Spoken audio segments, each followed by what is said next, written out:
আসসালামু আলাইকুম সুপ্রিয় দর্শক, ফেসবুক ফলোয়ার থেকে যারা দেখতেছে, ফেসবুক থেকে যারা দেখতেছে এবং ইউটিউব থেকে যারা দেখতেছেন সবাইকে স্বাগতম।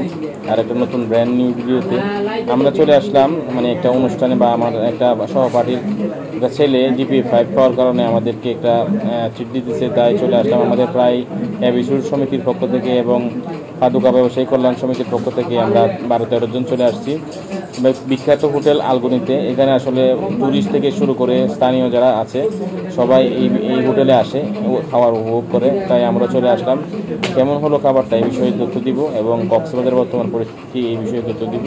ভিডিওটা দেখতে থাকুন।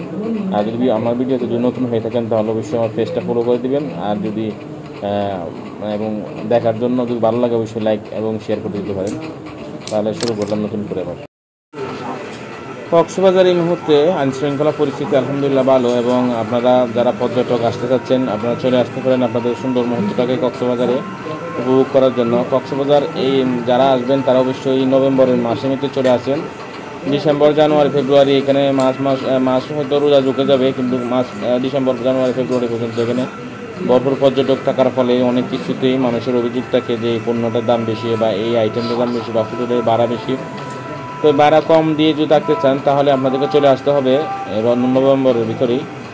নভেম্বরের ভিতরেই সব কিছুই, যেহেতু আপনার কম থাকবে, হোটেল কম আছে, এখনও কম আছে। নভেম্বর মাস ফুলই কম থাকবে। যদি আপনারা ভরপুর সুবিধা নিতে চান এবং ভরপুর ডিসকাউন্ট পেতে চান তাহলে নভেম্বর মাসেই চলে আসতে হবে। আরেকটা তথ্য দিয়ে রাখি, আমাদের অনেক পর্যটক ট্যুরিস্ট বা অনেক ফলোয়ার আমাদেরকে কমেন্ট করে বলে যে, বা মেসেজ করে যে সেন্টমার্টি কখন থেকে খুলবে, সেন্টমার্টির জাহাজ কবে থেকে চালু হবে। এই তথ্যটা হচ্ছে আপনার আগামী 20 তারিখ, নভেম্বরের 20 তারিখ থেকে সেন্টমার্টির জাহাজ চালু হওয়ার কথা রয়েছে এবং সরকার থেকে অনুমতি দিয়েছে আগামী 20 তারিখ, 20 নভেম্বর। অনেক দিন যাবৎ প্রায় গত রোজা থেকে বন্ধ হয়েছিল, এখন পর্যন্ত বন্ধ জাহাজ চলাচল। তো অনেক জল্পনা কল্পনা এবং অনেক আন্দোলন সংগ্রামের ফলে এখন আবার খুলে দিবে আগামী 20 তারিখ থেকে। আপনারা যদি সেন্টমার্টি যেতে চান তাহলে অবশ্যই 20 তারিখের পরপরই আসতে হবে, কারণ 20 তারিখের পরপর থেকেই এখানে সেন্টমার্টি জাহাজ নিয়ে যাওয়া হবে। আর আইন শৃঙ্খলা পরিস্থিতি আলহামদুলিল্লাহ কক্সবাজার অনেক স্বাভাবিক আছে, এতটা কোনো ধরনের বিশৃঙ্খলা নেই। এবং আপনারা যারা আসবেন বর্তমানে আসলে অবশ্যই আপনারা আগে থেকে হোটেল বুক করে আসবেন না, কারণ এখন যদি হোটেল বুক করে আসেন তাহলে আপনারা সেই দামটা কম পাবেন না, দামটা ভরপুর বেশি থাকবে, কেননা যেহেতু এটা ডিসকাউন্ট আপনারা পাবেন না। যদি এসে আপনারা খোঁজখবর নিয়ে দামাদামি করে ঘুরে ফিরে বুক নেন তাহলে অবশ্যই আপনারা সুবিধা অবস্থায় দামে পাবেন। তো সেই হিসেবে আমি মনে করি আপনারা যদি আসতে চান তাহলে নভেম্বরের মাসে চলে আসুন। ডিসেম্বর মাসে সেখানে ভরপুর মানুষ থাকার ফলে যে কোনো পণ্যের যখন একাধিক কাস্টমার থাকে তখন যেমন পণ্যটার দাম বেড়ে যায়, ঠিক এখন আপাতত যখন মানুষ পর্যটকদের দাম একটু বেশি।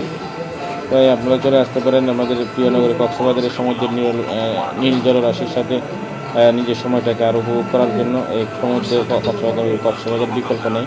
আর যদি আপনারা আসেন তাহলে আপনারা খাওয়ার জন্য যে হোটেলগুলো টুরিস্টরা এবং স্থানীয়রা নির্ভরযোগ্য মনে করে সেই হোটেলগুলো হচ্ছে যে একটা হোটেলের মধ্যে একটা হচ্ছে আলগনি হোটেল এবং পাওয়ারশি আছে এবং অনেকগুলো আছে। বিশেষ করে আলগনি হোটেল যেহেতু অনেক জনপ্রিয়, আবার শালিক আছে, কিন্তু আলগনি হোটেলের এখানে প্রায় 5-6টা শাখা হয়ে গেছে। প্রত্যেকটা শাখাতেই উচ্চে পড়া ভিড়, ট্যুরিস্ট থেকে শুরু করে স্থানীয় থেকে শুরু করে সবাই উচ্চে পড়া ভিড় থাকে। তাই আমরা চলে আসলাম আমাদের সহপাঠী ব্যবসায়ী একজন রতননাথ দাদার ছেলে, যেহেতু পরীক্ষায় ভালো রেজাল্ট করছে তাই আমাদেরকে একটা ট্রিট দিল। তো এই সুবাদে চলে আসলাম। আমাদের প্রথমে ছিল আমাদের শালিকে যাব, কিন্তু শালিকে যেহেতু অনেকটু দূরে কলাতলি, আর আলগনির খাবারও মোটামুটি ভালো, তাই আলগনির অনেক শাক আছে, মনে করছে যে একটু ফ্রি থাকবে, এসে দেখি তেমনটা ফ্রি নেই। আমরা সাথে নিলাম, কেউ রূপসাদা মাছ নিয়েছে, কেউ আইসলান্দা মাছ নিয়েছে, কেউ গরুর গোস্ত নিয়েছে, কেউ খাসির গোস্ত নিয়েছে।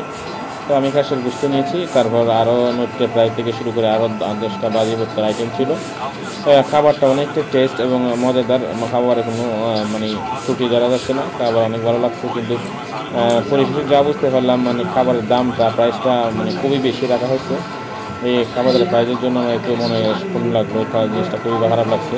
এতটা দাম দিয়ে খাবার খেতে ভালো লাগে না। তারপরেও যেহেতু সবার পছন্দের একটা হোটেল তাই চলে আসলাম।